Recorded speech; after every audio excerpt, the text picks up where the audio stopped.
Ah, bon, les gars, je crois qu'il faut qu'on discute.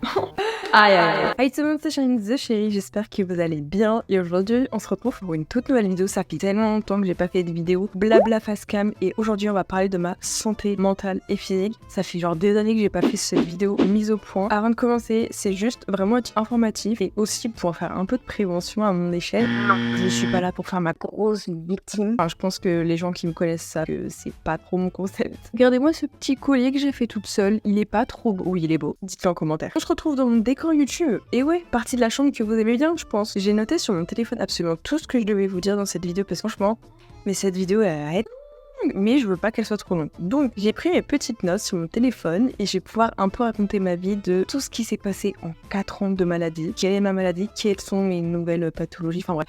Un peu de mise au point dans ce monde des brutes. C'est parti. Alors déjà, bonjour Charline, j'espère que vous allez bien. Pour ceux qui me connaissent pas depuis très longtemps, je souffre d'anorexie depuis 2020, depuis le confinement, ça fait longtemps maintenant. Et donc suite à ça, j'ai été hospitalisée, j'ai eu plusieurs diagnostics, etc., etc. Je suis tombée malade puisque le confinement, je pense que certaines personnes aussi, ça les a pas trop aidées. Moi, c'est vraiment dû à des complexes, relations familiales, bref, multifactoriels, il y a plein de facteurs différents. Et surtout que j'étais déjà en sous-poids depuis plusieurs années, mais vu que c'est ma morphologie, bah en fait ça faussait la chose, enfin, ce n'est pas rendu compte et donc ça a vraiment dégénéré. Non, c'était en juillet. Ouais, c'était en juillet. En juillet 2020, j'ai été hospitalisée, donc j'ai fait ma petite visite chez le médecin et le médecin m'a dit non, tu vas pas ressortir comme ça. Et donc j'ai été hospitalisée pendant une semaine pédiatrie, dans l'unité psychologique, psychiatrique, je ne sais pas.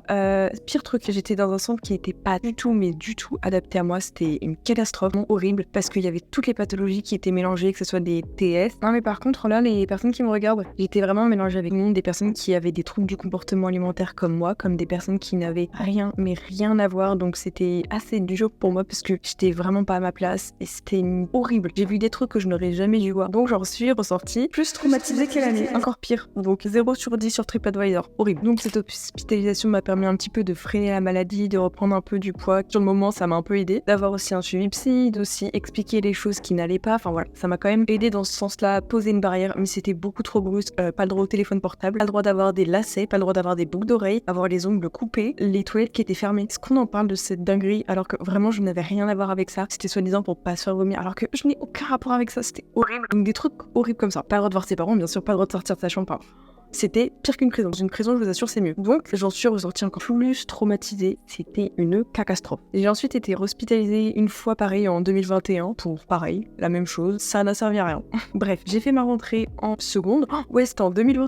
J'ai fait ma rentrée en seconde, donc juste après le Covid, le déconfinement, tout ça. Donc, c'était la première année du lycée. C'est comme ça que j'ai rencontré Léandre. Enfin, que j'ai re-rencontré Léandre parce qu'on se connaissait depuis longtemps. Mais ouais, cette première année de lycée était compliquée. J'ai eu la chance d'avoir un emploi du temps aménagé, donc ça m'a aussi un peu aidé. J'avais pas cours le mercredi. À mon humble échelle, c'était très bien. Et je n'avais bien sûr pas cours de sport, donc ça c'était cool aussi. Jamais cours de sport de toute façon au lycée. Mais ouais, ça m'a enlevé un peu une charge mentale puisque j'ai eu une phobie scolaire pendant le lycée. Non mais je vous ai dit, ça ne s'arrête pas. Bref, j'ai passé mon année de seconde plus ou moins compliquée, sachant que j'ai été aussi diagnostiquée d'une dépression. Donc pas très fun. À ce moment-là, on voulait me donner des médicaments, mais j'ai dit et je crois que j'ai très bien fait parce que je m'en suis sortie sans et je n'en voulais pas. Donc j'ai bien fait à mon échelle, pour moi, c'est très bien. J'ai aussi été diagnostiquée hypersensible, mais ça les gars, j'ai pas besoin d'être diagnostiquée, je le sais. Si j'avais des visites en séquentiel, en gros c'est à l'hôpital quand tu dois retourner à l'hôpital pour une nuit, truc qui sert à rien pour voir comment tu vas. Ah vraiment moi l'hôpital tu me parles de ça, horrible. Donc j'ai passé toute ma première année du lycée, ça s'est plus ou moins bien passé. Ensuite mon médecin a décidé de me hospitaliser, super.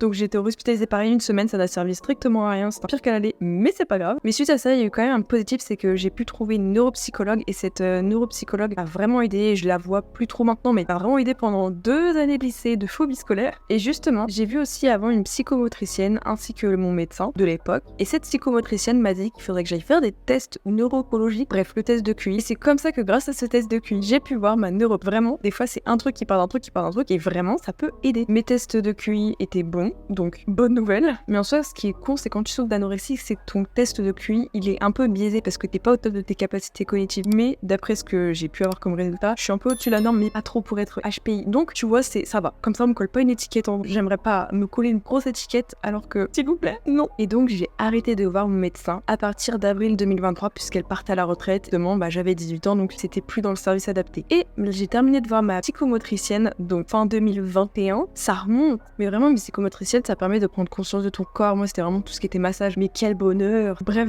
on fait un saut dans le temps, nous passons de 2021 à 2023, donc pareil, niveau de l'anorexie, c'est pareil, j'ai la chance d'être assez stable, genre j'ai jamais eu de variation de poids, jamais eu de variation de maladie, ça a toujours été très constant, pas dans des extrêmes, donc heureusement, et bon courage s'il y a des personnes de mon âge ou autres qui vivent ça à l'heure actuelle, vous allez y arriver. J'ai eu mon bac, et oui, j'ai eu mon bac l'année dernière, applaudissements, avec des trop bonnes notes au vu de ma phobie scolaire, puisque la phobie scolaire c'est quand même assez compliqué à gérer, et il y a beaucoup de personnes qui ne savent pas trop en fait qui est la phobie scolaire, parce qu'il y en a qui disent c'est juste de la fainéantise, ce genre de choses, alors que pas du tout. La phobie scolaire est un trouble affectant les enfants en âge d'aller à l'école, qui en raison d'une anxiété, d'une dépression ou de facteurs sociaux, refusent d'aller à l'école car cela engendre un stress. C'était clairement moi, parce que moi c'était vraiment lié à une anxiété de performance. Je sais que ça fait beaucoup, mais l'anxiété de performance c'est le fait d'être toujours en compétition avec les statistiques, les chiffres, mais pour tout dans la vie, que ce soit pour les notes, pour la taille, pour les cours, enfin tout le temps pour tout. Et ça me dévastait quand j'avais une mauvaise note, je étais un câble, je me mettais au plus mal.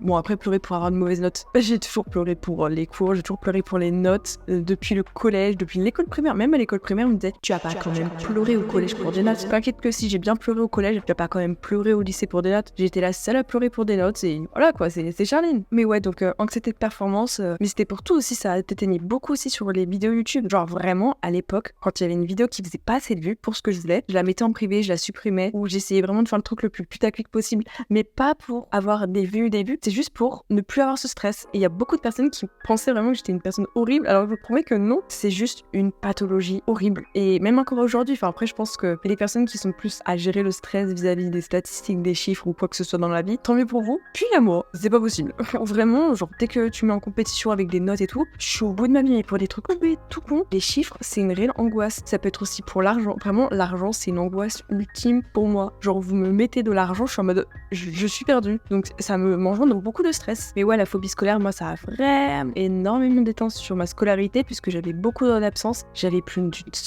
centaine d'heures d'absence, première, en terminale pareil. Bon, ça m'a pas empêché d'avoir mon bac de français alors que j'avais moins de la moitié des cours de français parce que j'avais mon emploi du temps aménagé en première et en seconde, donc j'avais pas cours le mercredi, sachant que le bac de français, c'est quand même pas mal, enfin c'est super important. Et bah ça tombait le mercredi français, donc j'avais sur 4 heures de français, j'avais que 2 heures. J'ai eu mon bac de français, ouais. Mais je vous dis, hein, le fait d'avoir le bac, ça relève du miracle avec moi, mais je l'ai eu. Donc ouais, j'ai eu mon bac de français avec des notes assez correctes. J'ai eu 13 à l'oral, mais je soupçonne la correctrice qui soit méchante, qu'elle a mis des mauvaises notes à tout le monde. Et 14 à l'écrit, c'était pile ce que je voulais. Franchement, à l'oral, j'aurais trop voulu avoir 17 l'anxiété de performance, bonjour. Mais bon, je peux pas me plaindre pour une personne qui n'avait pas les cours. Et ensuite, en terminale, bah c'était la pire année de phobie scolaire. Genre vraiment, seconde, ça fait comme ça, première, ça fait comme ça, et terminale, vraiment, c'était catastrophique. Spoiler alert, j'ai eu mon bac avec une très bonne moyenne, j'ai eu 15,02. Non, mais je peux me la péter, c'est l'instant où je me la pète. Parce que je sais, au moment de cette vidéo, c'est bientôt les résultats du bac. Et pour toutes les personnes qui passent le bac ou qui ont peur des résultats, qui avaient beaucoup d'heures d'absence, je suis votre exemple. Vous pouvez le faire. J'ai eu 20 au grand oral. Et ouais, les années de youtubeuse, ça sert. J'ai eu 17 en philo. Bon, 17 en philo, j'ai bossé que de chez moi parce que sinon, j'ai eu d'autres notes bonnes. Enfin voilà, j'ai eu des bonnes notes au bac. J'ai eu mention bien. Pour une personne avec 200 ans d'absence, ça va. Mais donc, cette année de terminale était compliquée puisque les épreuves de spécialité étaient en mars. Donc, beaucoup de stress. Pourtant, j'avais des spécialités où il n'y avait pas non plus beaucoup de choses à apprendre. Je sais pas si on se rend compte, mais anglais, ça va. T'as rien besoin d'apprendre à l'avance en termes de chapitres. Art plastique, j'ai beaucoup appris de choses parce que c'est pas que du coloriage. Non, des dissertations sur des choses très abstraites. Donc, c'est quand même du travail, pas croire. Mais c'est pas comme si c'était par exemple des maths, AGGSP, des trucs où t'as plein de choses à apprendre, 17 chapitres. Moi, ça va. Et en plus, je suis passée l'année, c'était en mars. Les 2006, encore une fois, bah, vous avez pas de chance. Voilà. Vous avez tout eu la même semaine. Le bac de philo avec les 17 notions, le bac de horrible à vous. J'espère que vous êtes encore vivant, mais normalement, si vous regardez cette vidéo, c'est que oui. Mais oui, donc ça a été très compliqué pour moi parce que bah, j'allais pas beaucoup en cours, donc au niveau de ma socialité. Bref, le fait d'être sociable, j'étais pas très sociable. Genre, j'avais pas beaucoup. Sachant que j'ai jamais été une meuf avec beaucoup d'amis. Non, mais enfin voilà, l'année du lycée, j'ai vu aucun pote en dehors du lycée, sauf une ou deux fois, mais pas plus. Donc tu te doutes bien que j'avais pas beaucoup de relations avec les autres. Surtout que je ne suis absolument pas du tout fière et avec du recul, j'aurais pas dû le faire, mais je ne mangeais pas le midi l'année de terminale en cours. J'allais directement en salle de permanence et je bossais. T'inquiète que j'étais bien fatiguée, vraiment c'était horrible parce que c'est pour vous rendre compte que c'était pas le truc à faire. Le matin je déjeunais tout ça, y a pas de souci, mais c'est le midi, je ne mangeais pas et je rentrais vers 16h vu que j'avais un bon emploi du temps en terminale, je rentrais vers 16h et je grignotais plein de trucs sucrés, donc j'étais un peu plus fatiguée parce que c'était pas des nutriments bien pour ton corps, c'était plein de petites cochonneries sucrées qui te font un pic de sucre dans le sang et qui font qu'après tout mal. Vraiment c'était une catastrophe ça aussi. et j'ai tenu tout le lycée. Va savoir comment j'ai fait. Surtout que le fait de manger à la cantine, j'aurais pu passer du temps avec mes amis, etc. Et mauvaise idée. Donc voilà, s'il y a des personnes qui rentrent au lycée ou je ne sais quoi, mangez le midi en cours pour être avec vos potes, premièrement, et pour ne pas grignoter le soir des choses qui vous apportent des nutriments qui font que votre corps est au bout de sa vie, avec un taux horrible dans le sang. Surtout que moi, au niveau de l'anorexie, pour en reparler un petit peu, moi j'ai toujours été dans une zone de restriction, c'est-à-dire que j'ai jamais beaucoup mangé en quantité de base, mais avec la maladie encore pire. Je mange les quantités d'un enfant de 5 ans, mais je mange de tout. J'ai eu une période en 2020-2021 où je comptais mes calories. Heureusement que je le fais plus parce que ça te bousille ton cerveau et on se rend pas compte. Il y a tellement de jeunes filles et de jeunes hommes aussi qui se bouffent la vie avec ça. Vraiment, ton cerveau est pris par ça. Et pour en revenir aussi à la phobie scolaire a eu un réel impact sur mon hygiène de vie. Pendant 2-3 ans, j'avais des gros problèmes pour me doucher et il y en a beaucoup qui me prenaient juste pour une grosse crasseuse alors que vraiment quand ton cerveau est pris par le négatif dans ta vie, t'as du mal à te dire bah non là faut que je sorte de mon lit pour aller prendre ma douche. Alors c'était une réelle épreuve. Préférer me morfondre dans mon malheur à scroller sur TikTok parce que ton cerveau tu vois c'est plus simple que de se lever et prendre soin de soi. C'est pareil aussi pour le lavage de dents. J'ai eu un gros problème pendant 2-3 années, même plus, à arriver à me laver les dents le soir, le midi aussi. Genre je me lavais les dents que le matin. Mais enfin j'ai le bonheur de vous dire que je me lave les dents le matin, le midi et le soir sans problème. Et au contraire si je me lave pas les dents le midi, attention, je me sens trop mal tout l'après-midi. Donc c'est pour ça les gens qui critiquent l'hygiène de vie des autres, vous ne connaissez pas la santé mentale des autres. Et c'est comme les gens qui critiquent oh t'as les dents jaunes, mais peut-être que cette personne est au bout de sa vie. Ou peut-être juste c'est comme ça. Genre moi je sais que j'aurai jamais les dents blanches comme ça parce que j'ai pas fait de chirurgie esthétique et je mets pas de filtre dents blanches. Donc c'est pour ça les gars sur internet, réfléchissez quand vous écrivez des messages. Vous pourrez pas vous rendre compte à quel point ça peut vraiment impacter. Bref. Surtout que l'anorexie, ça touche tellement les jeunes filles, grosso modo, en 15 à 17 ans, des fois c'est plus, des fois c'est moins, bien sûr. Mais en général, c'est les filles qui sont touchées parce que dans la société, en Occident, dans le monde entier, ce sont les filles qui subissent le plus de pression par rapport à leur corps, leur poids, leur taille. Donc c'est pour ça que généralement, les hommes sont un peu moins mis en avant dans ce type de maladie, mais ne pas nier le fait que ça existe et que ça existe à tout âge. Il y a des personnes qui ont 30 ans, qui ont 40 ans, 60 ans, vraiment il n'y a pas d'âge. Mais en général. Donc non, c'est pas une maladie de riche, c'est pas une maladie de personne qui en manque d'attention, c'est pas une maladie de personne qui veut juste faire chier le monde et faire chier la famille. C'est un peu plus complexe que ça parce que ça dépend tellement de facteurs. Il y a des personnes c'est suite à un traumatisme, des personnes c'est suite à un traumatisme durant des années, et des personnes c'est suite à un complexe, à un deuil, à un problème de santé haute qui découle de ça. Enfin vraiment il y a tellement de choses différentes et c'est même dans les troubles du comportement alimentaire plein de pathologies. À l'anorexie, donc le fait de se restreindre dans la nourriture, la boulimie, le fait de manger en trop grande quantité par rapport à ce que ton corps a besoin, l'hyperphagie, donc c'est le fait vraiment de faire des crises où tu manges beaucoup d'un coup, à en avoir mal au ventre et tu manges tes émotions. Il y a des personnes qui ont des vomissements, d'autres pas du tout. Moi ça n'a jamais été mon cas et fort heureusement, puisque quand il y a des vomissements, tu peux avoir des carences au niveau du potassium, donc ça peut avoir d'énormes répercussions sur ton cœur, tes dents, enfin bref, très mauvais. Cette vidéo est extrêmement fouillie, mais je trouve ça aussi bien, c'est un peu naturel, donc on valide. Bref, par rapport à ça, comme je vous ai dit, j'ai eu mon bac avec des bonnes notes et donc c'était à partir de, je dirais, janvier 2023 où je me suis dit, au niveau du métier que je voudrais faire l'année prochaine, je fais quoi? Parce que j'avais pas vraiment d'idée. J'avais les réseaux sociaux qui fonctionnaient très bien depuis le confinement 2020, depuis la sortie d'Animal Crossing. J'ai repris cette chaîne YouTube en 2021, si je dis pas de bêtises, donc ça fait 3 ans que je suis sur cette chaîne YouTube, donc merci beaucoup. Et je savais pas trop ce que je voulais faire en termes de métier. Enfin, j'ai toujours aimé tout ce qui était métier du graphisme, tout ça. J'avais fait un stage en 3e là-dedans, mais ça m'avait un peu lassé, tu vois, j'avais pas trop envie. Et je savais dans tous les cas que je voulais faire une année de césure, genre une année sabbatique et non sympathique, genre une année où tu te reposes, tu prends le temps pour toi. Et moi c'était mon concept, parce que phobie scolaire, j'étais au bout de ma vie, je voulais juste ne plus être dans ce système scolaire qui me foutait hors service. Donc en vrai j'ai pris un énorme risque, parce que je sais qu'en janvier 2023 j'ai eu cette réflexion dans ma tête, sauf que à cette époque-là, je postais très peu de vidéos sur YouTube, tellement que j'étais au bout de ma vie et tellement qu'il y avait le bac qui arrivait. Je postais pratiquement plus de vidéos sur ma chaîne YouTube Animal Crossing, je postais plus trop de vidéos sur cette chaîne YouTube non plus, bien que j'étais quand même assez active, mais pendant 2 ans sur mon autre chaîne YouTube principale, j'étais pas très active. Mais ouais, j'ai retrouvé un médecin en début d'année et ça s'est bien passé parce qu'elle est très gentille. Forcément, vu que c'est un médecin, il fallait que je fasse un peu des analyses, tests sanguins. Donc j'ai fait une prise de sang. J'avais très peur des prises de sang parce que quand tu souffres d'anorexie, que t'es en dénutrition depuis même 3-4 ans, tu te doutes que les prises de sang vont pas être forcément bonnes. Fort heureusement, prise de sang correcte, impeccable, tout va bien. J'ai juste eu un truc où j'avais trop peur, c'est parce que dans mes taux sanguins, parce que je suis pas médecin, vous non plus. Donc forcément, quand il y a un truc au-dessus ou en dessous, tu paniques. J'étais en panique, je me disais, oh, j'ai un truc au-dessus. Et au final, c'était rapport au bon et au mauvais cholestérol. J'avais plus de bon cholestérol que la norme. Donc, c'est très bien, c'est positif. Donc, niveau analyse de sang, tout va bien. Électrocardiogramme aussi, mon cœur bat bien. T'inquiète que quand tu fais l'électrocardiogramme, mon cœur doit bien faire boum boum tellement que je suis stressée. Et ensuite, mon médecin m'a prescrit un bilan un peu plus deep, la densitométrie. Qu'est-ce que la densitométrie, les amis, puisque je vais vous sensibiliser sur cette maladie. La densitométrie, c'est le fait quand on analyse ton squelette avec une radio pour savoir si t'as un bon taux de calcium ou si ton squelette est en pleine déminéralisation. C'est trop dur à dire. Donc, vlati pas que la semaine dernière, j'ai fait ma radio bien en stress, nouvelle story time. J'étais extrêmement angoissée parce que j'avais peur des analyses. Enfin, t'inquiète que moi, j'ai peur de tout ce qui est santé. J'ai fait mon analyse, j'ai fait la petite radio. Franchement, la radio, ça a pris 10 secondes. T'es allongé sur une table. On te demande juste de tirer tout ce qui est métallique, genre tes bijoux, ton soutif, s'il y a des baleines.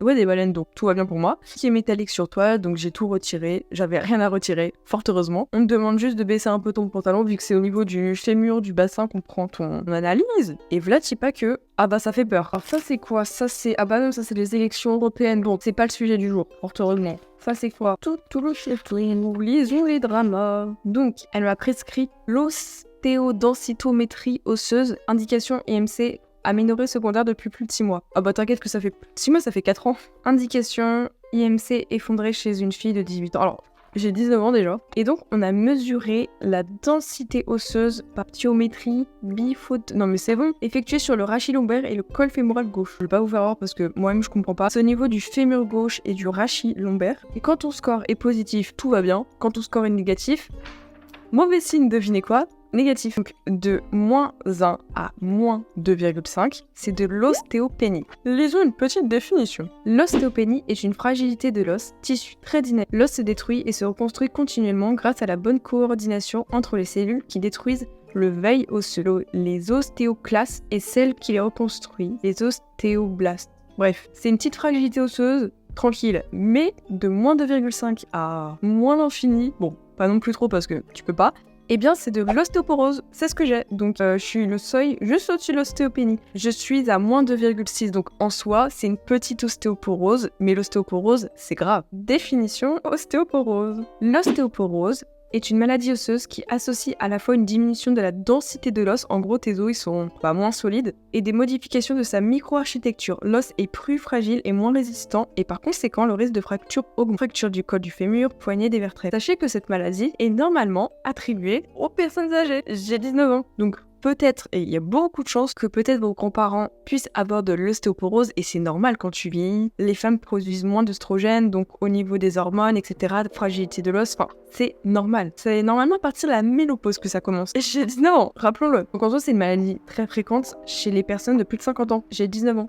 Et c'est une maladie très souvent associée aux personnes qui ont un poids très faible ou qui souffrent d'anorexie depuis longtemps. En ce qui concerne les répercussions osseuses de l'anorexie mentale, on estime qu'environ 20 à 50% des femmes atteintes ont une ostéoporose, donc ce qui fait que suite à la dénutrition, mon corps est plus fragile au niveau des os. Bien sûr, il y a plein de choses, plein d'autres choses, ça peut être au niveau capacité cognitive, ce genre de choses, il y a plein d'autres répercussions, mais ça en fait partie. Donc maintenant, j'ai appris que je suis atteinte d'ostéoporose. Bien que les T-scores ne soient pas calculables du fait du jeune âge de la patiente, parce qu'en soi, t'as pas d'autres unités de mesure, tu peux pas me comparer avec d'autres personnes qui ont la vingtaine, parce que t'es pas censé savoir ça. Les valeurs mesurées sont très inférieures à la normale et traduisent de fait d'une déminéralisation pathologique. Une prise en charge rapide paraît indispensable. Quand j'ai lu ça, ne t'inquiète pas que depuis vendredi jusqu'à mardi où j'ai eu rendez-vous chez le médecin, j'étais en PLS. Genre vraiment, j'ai appelé tout le monde en panique, en pleurs et tout. J'ai pris rendez-vous chez le médecin plus rapide parce que j'avais trop peur de l'hôpital, parce que la phobie de l'hôpital, toi-même tu connais. Genre moi, dès qu'il y a un truc qui va pas, c'est hôpital dans ma tête, alors que pas forcément de raison immédiate, urgente. Heureusement. Donc j'ai passé un week-end de merde. Voilà pourquoi il n'y a pas trop eu de vidéos cette semaine, parce que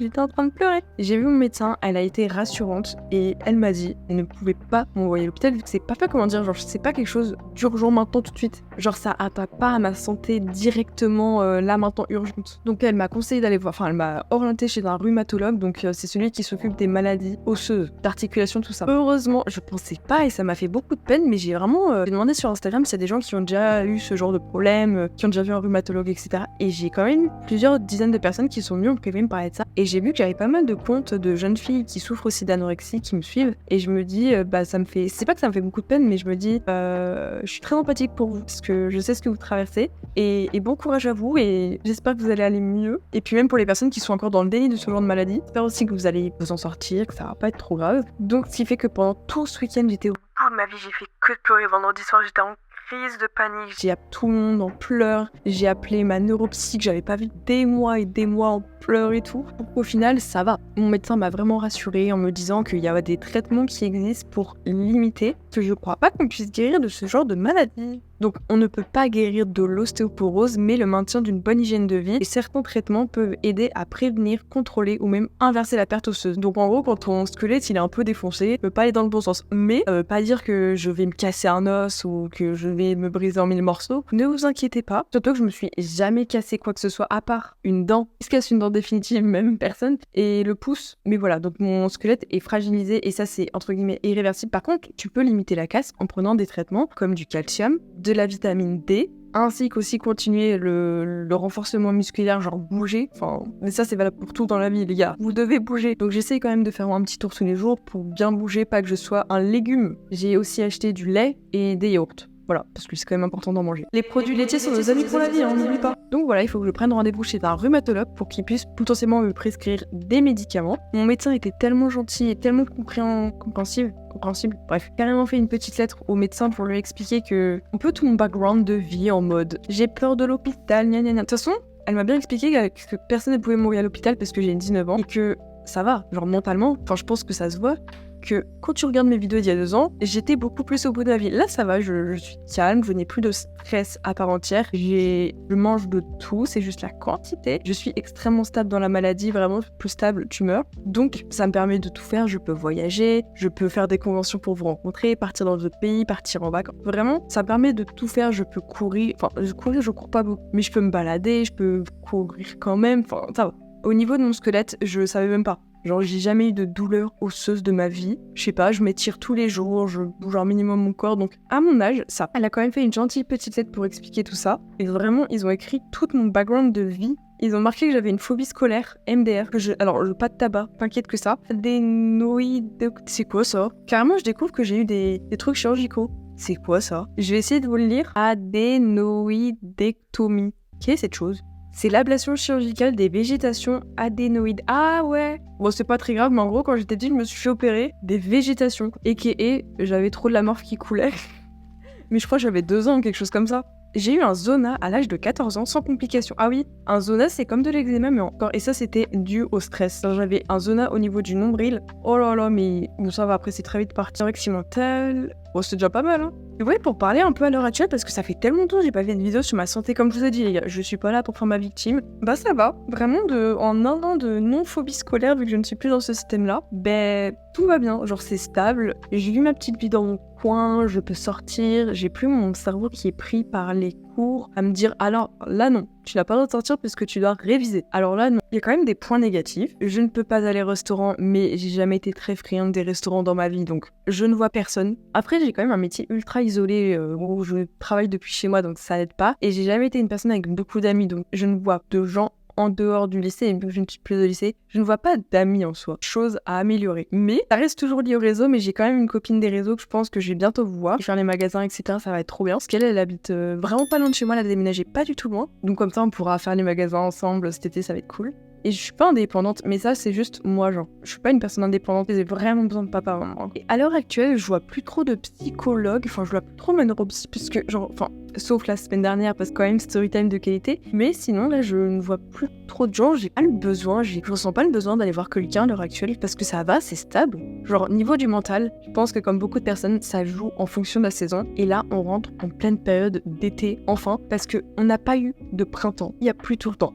C'était pas cool. Maintenant, il fait vraiment beaucoup plus beau, il fait chaud. Bon, j'aime pas non plus quand il fait trop chaud, mais je vais avoir la clim, donc c'est cool. Mais là, je suis contente parce que je vais enfin profiter du soleil. Donc, t'inquiète que la vitamine D, je vais m'en absorber pour à la fois l'ostéoporose et à la fois mon mental. Parce que le temps, la chaleur, le mood, ça impacte tellement mon mood personnel. S'il fait beau dehors, je suis contente. Donc là, on est dans les beaux jours. Donc je suis contente, malgré le fait que l'actualité, contexte politique, géopolitique, ça soit pas fun. Et il n'y a pas que moi, t'es pas obligé d'avoir d'avoir une maladie pour se sentir mal à cause du contexte actuel. Franchement, on vit dans un monde de tarés, mais ça c'est un autre sujet. Mais voilà, c'est un petit update de ma santé pour vous raconter un peu ma story time de la semaine dernière où j'étais en PLS, expliquer pourquoi j'étais pas bien. Mais du coup ça va, je continue à me prendre en charge en allant voir bientôt un rhumatologue. Le mot rhumatologue est très drôle parce que tu crois que c'est pour un rhume, alors pas du tout. Donc oui, je souffre toujours d'anorexie, mais c'est stable. Ma santé mentale va bien mieux qu'il y a 1 an, 2 ans. Là ça va, vraiment mieux. Et quand je revois mes dernières vidéos d'il y a quelques années, quand j'ai annoncé que je souffrais d'anorexie en 2020, waouh, c'était vraiment le coming out de ma santé mentale. J'appelle ça comme ça. Maintenant, j'ai plus du tout honte de parler de santé mentale parce que c'est un sujet qui me tient vraiment à cœur, tout ce qui est phobie scolaire, santé mentale, ce genre de choses qui me touchent personnellement et qui m'impactent. Mais je suis pas là à créer mon contenu par rapport à ça. Là, vraiment, aujourd'hui, c'est une vidéo exceptionnelle, mais t'inquiète que la semaine prochaine, on va refaire des vlogs. Mais je trouvais ça important quand même de temps en temps faire ce genre de vidéo 1 fois par an, qui sait. Parce que j'en ai fait une en 2020, j'en ai fait quelques-unes en 2020 parce que c'était vraiment le début. Donc ça me fait un peu de la peine de revoir ces petites vidéos. Je me dis, oh, j'étais tellement ignorante sur ce genre de maladie. Il y a longtemps, j'avais refait une vidéo dessus. 22, mais je faisais pas de vidéo limite.